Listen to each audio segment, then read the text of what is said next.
नमस्कार दोस्तों। आज इस वीडियो में हम लोग बात करेंगे कि जीएसएम लिस्ट क्या होती है स्टॉक मार्केट के अंदर। अगर आपका कोई स्टॉक जीएसएम लिस्ट के अंदर चला जाता है तो आपको एज अ ट्रेडर या इन्वेस्टर क्या करना चाहिए उस स्टॉक के अंदर। इसके अलावा दोस्तों हम लोग बात करेंगे उन सवालों के बारे में जो कि लोग मुझसे काफ़ी ज़्यादा पूछते हैं यूट्यूब के ऊपर। जब मैंने बनाया था एक वीडियो एएसएम और जीएसएम लिस्ट के ऊपर तो काफ़ी सारे लोगों के सवाल आए थे और लोगों के सवाल कुछ ऐसे थे कि सर मेरा जो स्टॉक है वो जीएसएम लिस्ट के अंदर जा चुका है, अब वो मेरे डीमैट अकाउंट में ही शो नहीं हो रहा है, मैं क्या करूं, मैं अपने स्टॉक को बेच नहीं पा रहा हूं। और कुछ लोगों के ये भी सवाल आते थे कि सर मेरा स्टॉक जो है वो जीएसएम लिस्ट के अंदर जा चुका है, अब मुझसे एएसडी मांगा जा रहा है, जिसको एडिशनल सर्विलेंस डिपॉजिट बोलते हैं, एक्स्ट्रा डिपॉजिट मांगा जा रहा है मुझसे, मैं क्या करूँ। तो ऐसे बहुत सारे सवाल आते थे लोगों के मेरे पास और उन सवालों के मैं जवाब देने की कोशिश करूंगा आपको इस वीडियो में, और जीएसएम लिस्ट के बारे में आप लोगों को बहुत अच्छे तरीके से समझाने की कोशिश करूंगा। तो अगर ये वीडियो आपको अच्छा लगता है ना तो इसको लाइक ज़रूर करना आप, और ऐसे ही स्टॉक मार्केट के बारे में अगर आप सीखना चाहते हो तो please consider subscribing to my channel. तो चलिए अब हम बात करते हैं जीएसएम लिस्ट के बारे में। ये जीएसएम लिस्ट क्या होती है? जीएसएम लिस्ट का फुल फॉर्म है ग्रेडेड सर्विलेंस मेजर लिस्ट। और जीएसएम लिस्ट के अंदर जो भी स्टॉक्स डाले जाते हैं ना वो सेबी के द्वारा डाले जाते हैं। और जब भी सेबी को ऐसा लगता है कि किसी स्टॉक के अंदर मैनिपुलेशन हो रहा है ऑपरेटर्स के द्वारा, जब भी सेबी को ऐसा लग रहा है कि कुछ ना कुछ गड़बड़ है स्टॉक में, तब सेबी क्या करती है, स्टॉक को उठा के जीएसएम लिस्ट के अंदर डाल देती है। अब उन स्टॉक्स को डाला जाता है जीएसएम लिस्ट के अंदर जिनके प्राइजेस है ना लगातार बढ़ते जा रहे हैं, ऐसे सर्किट पर सर्किट लग रहे हैं, 5% 2.5% के सर्किट रोज लग रहे हैं, लेकिन कंपनी के फंडामेंटल्स बिल्कुल भी अच्छे नहीं हैं। कंपनी के पास कोई रेवेन्यू नहीं है, कोई अर्निंग सोर्स नहीं है, कोई ढंग का बिजनेस मॉडल नहीं है, कोई ऐसा खास बिजनेस नहीं है, फिर भी जो शेयर के प्राइस है ना वो बढ़ते जा रहे हैं अपने आप ही। तो सेबी को ऐसा लगता है कि कोई ऑपरेटर इसके प्राइस को मैनिपुलेट करने की कोशिश कर रहा है। तो इसी वजह से सेबी क्या करती है, स्टॉक को उठा के डाल देती है जीएसएम लिस्ट के अंदर। और जब भी कोई स्टॉक जीएसएम लिस्ट के अंदर जाता है तो उस पर कुछ एडिशनल इम्पोजिशन लगाए जाते हैं, जिसके बारे में हम लोग जल्द ही बात करने वाले हैं। लेकिन सबसे पहले हमें यह समझना होगा कि सेबी ये जीएसएम लिस्ट के अंदर स्टॉक को डाल क्यों रही है। तो दोस्तों सेबी ऐसा इसलिए कर रही है ताकि वो इन्वेस्टर्स को सचेत कर सके, इन्वेस्टर्स को बता सके कि भैया अगर आपको पैसे लगाने हैं ना जीएसएम लिस्ट के स्टॉक्स के ऊपर तो आप एक्स्ट्रा ड्यू डिलिजेंस करो, थोड़ा पढ़ाई लिखाई करो स्टॉक के ऊपर, उसके फंडामेंटल को समझो और उसके बाद ही पैसा लगाओ। क्योंकि सेबी के हिसाब से तो ये स्टॉक बेकार है, इन्वेस्ट करने लायक नहीं है, तो सेबी को ऐसा लगता है कि इन स्टॉक से निकल जाना चाहिए। लेकिन ये इंडिया एक डेमोक्रेटिक कंट्री है और हर एक इन्वेस्टर के पास एक ऑप्शन है स्टॉक में इन्वेस्ट करने का। तो जीएसएम लिस्ट में जब कोई स्टॉक सेबी डालती है तो सेबी सिर्फ ये बता रही है आपको कि भैया ये स्टॉक सही नहीं है, आप अपना ड्यू डिलिजेंस करके अपना पैसा लगाओ। तो उम्मीद करता हूँ ये चीज़ आपको समझ में आई होगी कि जीएसएम लिस्ट क्या होती है और सेबी क्यों लगाती है इसको। अब दोस्तों हम बात करते हैं जीएसएम लिस्ट की स्टेजेस के बारे में। तो बेसिकली 4 स्टेजेस होती हैं जीएसएम लिस्ट के स्टॉक्स की। तो दोस्तों स्टेज 1, 2, 3, 4 ये 4 स्टेजेस हैं, और इन चारों स्टेजेस को समझना इसलिए इतना ज़्यादा इंपॉर्टेंट है क्योंकि जो लोगों के क्वेश्चन आ रहे थे ना कि सर मेरा स्टॉक डीमैट अकाउंट में नहीं दिख रहा, मुझसे एडिशनल मार्जिन मांगा जा रहा है, एडिशनल डिपॉजिट मांगा जा रहा है, तो ये सारे जो सवाल है ना उनके जवाब मिलेंगे हमें इन स्टेजेस को जान के। तो जब कोई स्टॉक जीएसएम की स्टेज 1 में आता है तो स्टेज 1 में क्या होता है कि अपर सर्किट और लोअर सर्किट की एक लिमिट लगा दी जाती है स्टॉक के अंदर। वो जो सर्किट की लिमिट होती है वो 5% या 5% से कम की हो सकती है। मतलब एक दिन में स्टॉक 5% ऊपर या 5% नीचे ही जा सकता है, इससे ज़्यादा मूवमेंट नहीं हो सकता। और जो स्टॉक्स पेनी स्टॉक्स होते हैं, मतलब जिनका प्राइस 20 रुपये से कम होता है, उनमें 2.5% की सर्किट की लिमिट होती है।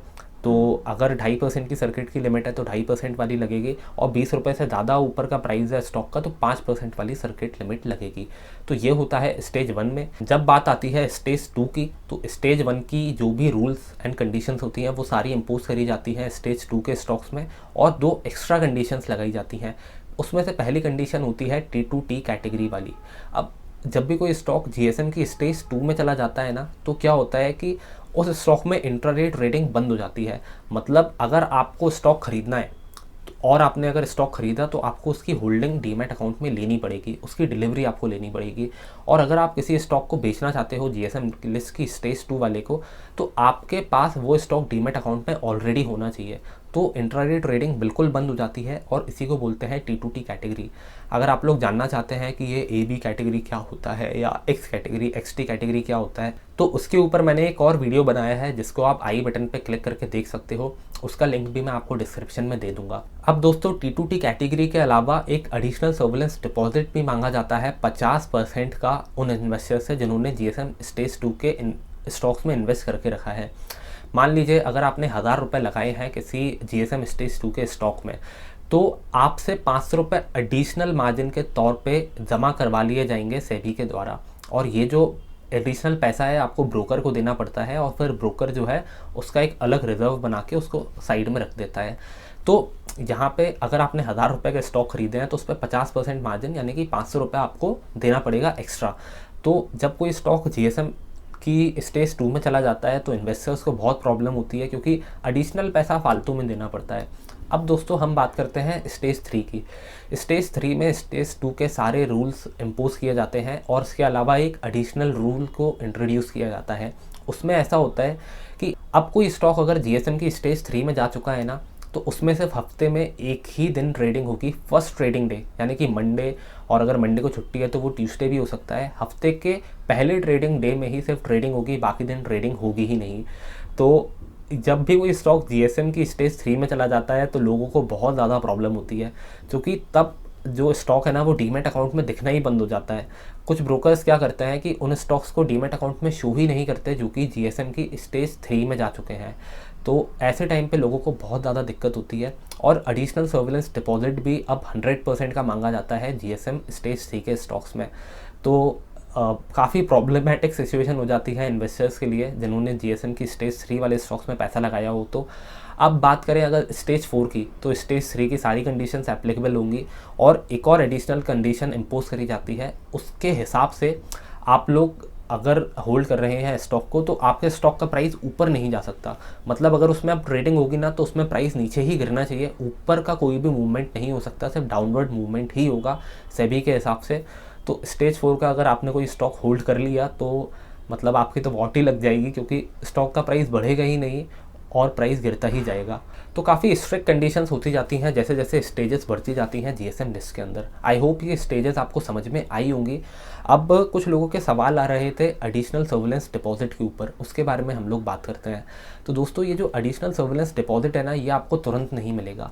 ये अगर आपने एक बार डिपॉजिट कर दिया ब्रोकर के पास और अगर आपने स्टॉक को तुरंत भी बेच दिया, जैसे मान लीजिए मैंने आज वो AST डिपॉजिट किया ब्रोकर के पास और मैंने कल के दिन जाके अपना स्टॉक बेच दिया, तो जो एडिशनल आपने डिपॉजिट किया है ना वो आपको तुरंत नहीं मिलेगा, वो आपको मिलेगा 2 महीने के बाद।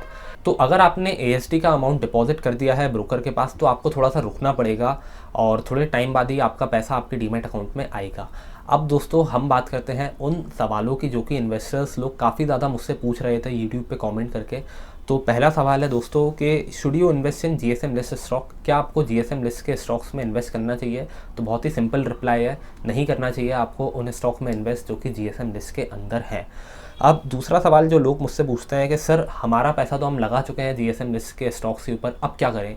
तो मेरा सीधा आंसर यही होगा कि भैया आप निकल जाइए जितना जल्दी हो सके। थोड़ा बहुत लॉस अगर हो भी रहा है तो निकल जाइए आप लोग, जितना जल्दी हो सके उतना जल्दी ये GSM लिस्ट के स्टॉक से निकल जाइए, क्योंकि अगर स्टॉक एक बार स्टेज 3-4 में चला गया तो बहुत ज़्यादा प्रॉब्लमेटिक सिचुएशन हो जाएगी आपके लिए, क्योंकि आप स्टॉक को बेच ही नहीं पाओगे, लिक्विडिटी एकदम ही चली जाएगी। तो जितना जल्दी हो सके आप निकल जाइए उन स्टॉक से जो कि GSM लिस्ट के अंदर हैं। अगर कोई स्टॉक आपने बाय करके रखा है तो उससे तुरंत आप एग्जिट मार लीजिए। अब दोस्तों हम बात करते हैं अगले सवाल की। अगला सवाल है कि स्टॉक विजिबल नहीं है डीमैट अकाउंट में, क्या करें? मतलब स्टॉक GSM लिस्ट के अंदर चला गया, वो डीमैट अकाउंट में ही नहीं दिख रहा, क्या करें उस केस में? तो जैसा मैंने आपको बताया था, स्टेज 3 और स्टेज 4 के जो स्टॉक्स होते हैं GSM लिस्ट वाले, वो डीमैट अकाउंट में नहीं दिखते हैं यूजुअली ब्रोकर्स के। तो अगर ऐसा आपके साथ हो रहा है तो आपको फ़ोन लगाना है अपने ब्रोकर को पूरी सिचुएशन समझानी है और अपने ब्रोकर को बोलना है कि सर मुझे तो बस एग्जिट चाहिए जितना जल्दी हो सके। तो आफ्टर मार्केट ऑर्डर लगा सकते हैं आप उन स्टॉक्स में। और जैसे ही मार्केट में ट्रेडिंग होगी उन स्टॉक्स के ऊपर आपको एग्जिट मिल जाएगा। तो दोस्तों ये थे कुछ ऐसे सवाल जो कि इन्वेस्टर्स लोग मुझसे पूछते थे यूट्यूब के ऊपर जीएसएम लिस्ट के बारे में। अगर आपका कोई सवाल है तो आप प्लीज़ मुझे कमेंट कीजिए, मैं उसका जवाब देने की आपको पूरी कोशिश करूँगा कमेंट सेक्शन में। और वीडियो अच्छा लगा हो, इन्फॉर्मेटिव लगा हो तो इसको लाइक ज़रूर करना आप, और सब्सक्राइब करना मेरे चैनल को अगर आप स्टॉक मार्केट के बारे में सीखना चाहते हैं तो। Thank you for watching this video. मिलते हैं अगले वीडियो में।